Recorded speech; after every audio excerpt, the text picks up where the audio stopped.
Cues expert में आप सभी का स्वागत है। आज हम वैदिक सभ्यता से संबंधित प्रश्न को देखेंगे, जिसमें प्रश्नों की कुल संख्या 50 है और यह इसका भाग 1 है। तो आते हैं पहले प्रश्न पर। पहला प्रश्न है, वैदिक सभ्यता का मुख्य ग्रंथ कौन सा है? तो इसका सही जवाब है वेद।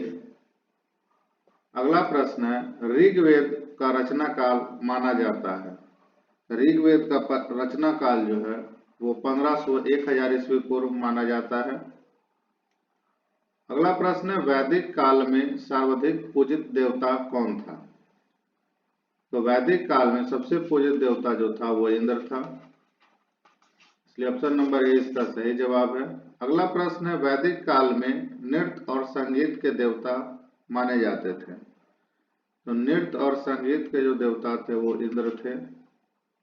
अगला प्रश्न है, वैदिक साहित्य का प्रमुख भाग किस भाषा में रचित है?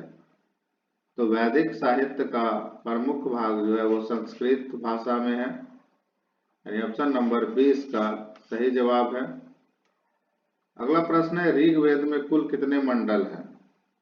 तो ऋग्वेद में कुल मंडलों की संख्या जो है वो 10 है, इसलिए ऑप्शन नंबर 20 का सही जवाब है। अगला प्रश्न है, ऋग्वेद में मुख्य रूप से किस देवी देवता का वर्णन मिलता है?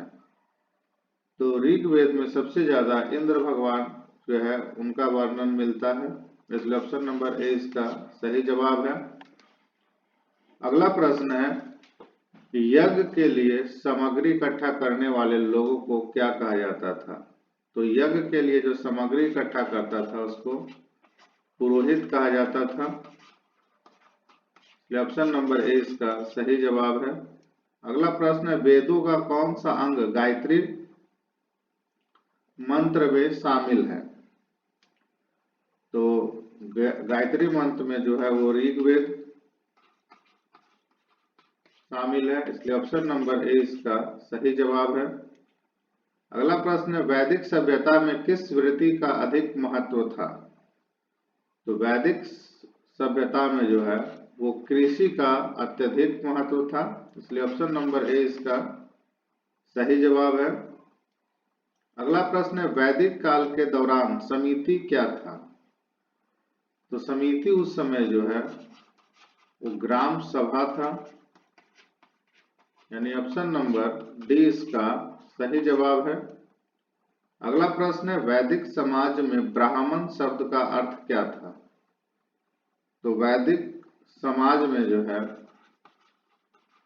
वैदिक समाज में ब्राह्मण का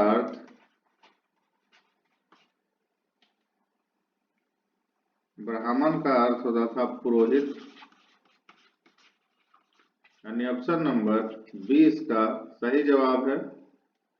अगला प्रश्न है, वैदिक काल में आर्थिक क्रियाओं का प्रमुख स्रोत क्या था?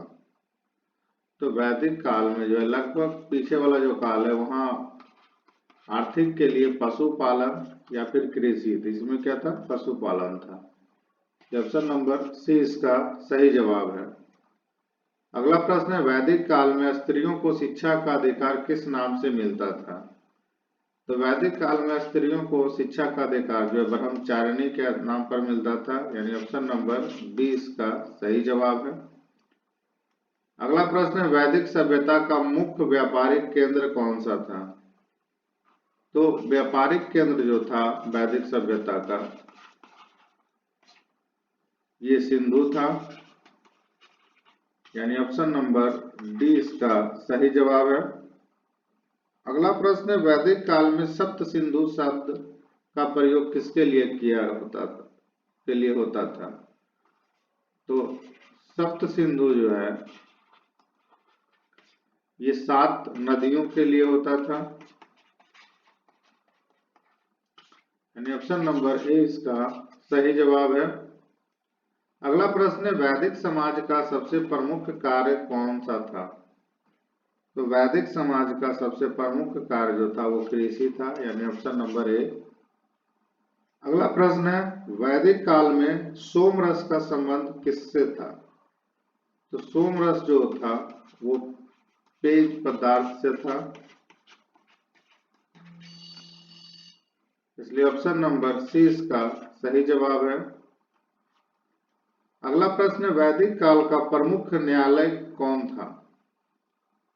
तो प्रमुख न्यायालय जो था वो सभा था, यानी ऑप्शन नंबर ए इसका सही जवाब है। अगला प्रश्न, वैदिक युग में दास शब्द का अर्थ क्या था? तो दास शब्द का अर्थ था सेवक, यानी ऑप्शन नंबर बी इसका सही जवाब है। अगला प्रश्न, वैदिक काल में आर्य किस भाषा का प्रयोग करते थे? तो वैदिक काल में जो आर्य लोग थे वो संस्कृत भाषा का प्रयोग करते थे, यानी ऑप्शन नंबर ए इसका सही जवाब है। अगला प्रश्न, वैदिक काल के दौरान शिक्षण का माध्यम क्या था? तो वैदिक काल में जो था वो शिक्षण का माध्यम वो मौखिक था, यानी ऑप्शन नंबर बी इसका सही जवाब है। अगला प्रश्न है, वैदिक समाज में जन का तात्पर्य क्या था? तो जन का मतलब होता था जनजाति, यानी ऑप्शन नंबर ए इसका सही जवाब है। सी इसका सही जवाब है। अगला प्रश्न है, वैदिक युग में किस ऋषि ने गायत्री मंत्र की रचना की थी? तो गायत्री मंत्र की रचना जो है वो विश्वामित्र ने किया था, यानी ऑप्शन नंबर बी इसका सही जवाब है। प्रश्न है अगला कि वैदिक काल में किस वेद का संबंध संगीत से है? तो संगीत से जो है सामवेद का है, यानी ऑप्शन नंबर सी इसका सही जवाब है। अगला प्रश्न है, वैदिक युग में राजा का मुख्य कार्य क्या था? तो राजा का मुख्य कार्य था जो वो न्याय करना था, यानी ऑप्शन नंबर ए इसका सही जवाब है। अगला प्रश्न है, ऋग्वेद के किस मंडल में नदी सूक्त का उल्लेख मिलता है? तो 10वें मंडल में जो है नदी सूक्त का उल्लेख मिलता है, यानी ऑप्शन नंबर डी इसका सही जवाब है।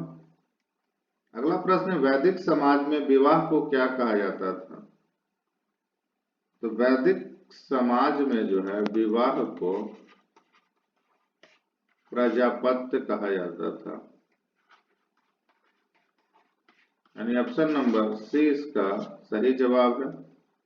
अगला प्रश्न है, वैदिक काल में अथर्ववेद किससे संबंधित है? तो अथर्ववेद जो है वो चिकित्सा से संबंधित है, यानी ऑप्शन नंबर ए इसका सही जवाब है। अगला प्रश्न है, वैदिक समाज में वर्ण व्यवस्था किस आधार पर थी? तो वर्ण व्यवस्था जो है वो उसके कर्म के आधार पर था, यानी ऑप्शन नंबर बी इसका सही जवाब है। अगला प्रश्न, वैदिक युग में यम का तात्पर्य क्या था, किससे था? तो यम का जो है तात्पर्य वो मृत्यु से था, यानी ऑप्शन नंबर ए इसका सही जवाब है।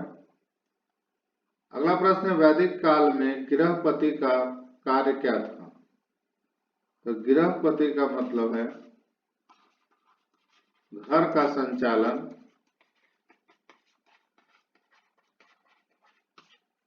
यानी ऑप्शन नंबर सी इसका सही जवाब है। अगला प्रश्न, वैदिक काल में शिक्षा का प्रमुख केंद्र क्या था? तो वैदिक काल में जो है शिक्षा का प्रमुख केंद्र वो गुरुकुल था, यानी ऑप्शन नंबर ए इसका सही जवाब है। अगला प्रश्न, वैदिक काल में ऋषि शब्द का अर्थ क्या होता था? तो ऋषि शब्द का अर्थ है ज्ञानी व्यक्ति, यानी ऑप्शन नंबर सी इसका सही जवाब है। अगला प्रश्न है, वैदिक काल के दौरान अरण्यक किससे संबंधित है? अरण्यक का मतलब होता है दर्शन, इसलिए ऑप्शन नंबर ए इसका सही जवाब है। अगला प्रश्न है, वैदिक काल में स्त्री को सम्मानजनक संबोधन क्या था? तो वो था देवी, यानी ऑप्शन नंबर सी इसका सही जवाब है। अगला प्रश्न है, वैदिक समाज में गौतम किसे कहा गया है? तो गौतम जो है वो ऋषि को कहा गया है, यानी ऑप्शन नंबर ए इसका सही जवाब है। अगला प्रश्न है, वैदिक काल में अन्न को किस नाम से जाना जाता था? तो अन्न को जो है वो धान्य के नाम से जाना जाता था, यानी ऑप्शन नंबर सी इसका सही जवाब है। अगला प्रश्न है, वैदिक काल में सम्राट किसे कहा जाता था? तो सम्राट जो है वो शासक को कहा जाता था, यानी ऑप्शन नंबर बी इसका सही जवाब है। अगला प्रश्न है, वैदिक काल में यमुन का तात्पर्य किससे था? तो यमुन का तात्पर्य जो था वो नदी से था, यानी ऑप्शन नंबर ए इसका सही जवाब है। अगला प्रश्न है, वैदिक काल के अंत में किस प्रकार की पूजा पद्धति विकसित हुई? तो वैदिक काल के अंत में जो है यज्ञ पूजा पद्धति विकसित हुई, यानी ऑप्शन नंबर 20 का सही जवाब है। अगला प्रश्न है, वैदिक काल में ऋषि का किसमें प्रमुख योगदान था? तो वैदिक काल में जो है साहित्य में इनका प्रमुख योगदान था, यानी ऑप्शन नंबर ए इसका सही जवाब है। अगला प्रश्न है, वैदिक सभ्यता में किस देवी को उषा कहा जाता है? तो उषा जो है प्रातः की देवी को, यानी प्रातः काल की देवी को उषा कहा जाता है, इसलिए ऑप्शन नंबर सी इसका सही जवाब है। अगला प्रश्न है, वैदिक समाज में संगीत का मुख्य साधन क्या था? तो वैदिक समाज में जो है संगीत का मुख्य साधन वो वीणा था, यानी ऑप्शन नंबर ए इसका सही जवाब है। अगला प्रश्न है, वैदिक काल में किस प्रकार की विवाह पद्धति प्रचलित थे? तो उस समय सभी प्रकार के, जैसे ब्रह्म विवाह हो गया, गांधार विवाह हो गया, राक्षस विवाह हो गया, तो ये सभी प्रकार के विवाह प्रचलित, यानी ऑप्शन नंबर डी इसका सही जवाब है। अगला प्रश्न है, वैदिक सभ्यता के दौरान श्राद्ध का महत्व क्या है? तो श्राद्ध का जो महत्व है वो है पितरों को अर्पण करना, यानी ऑप्शन नंबर बी।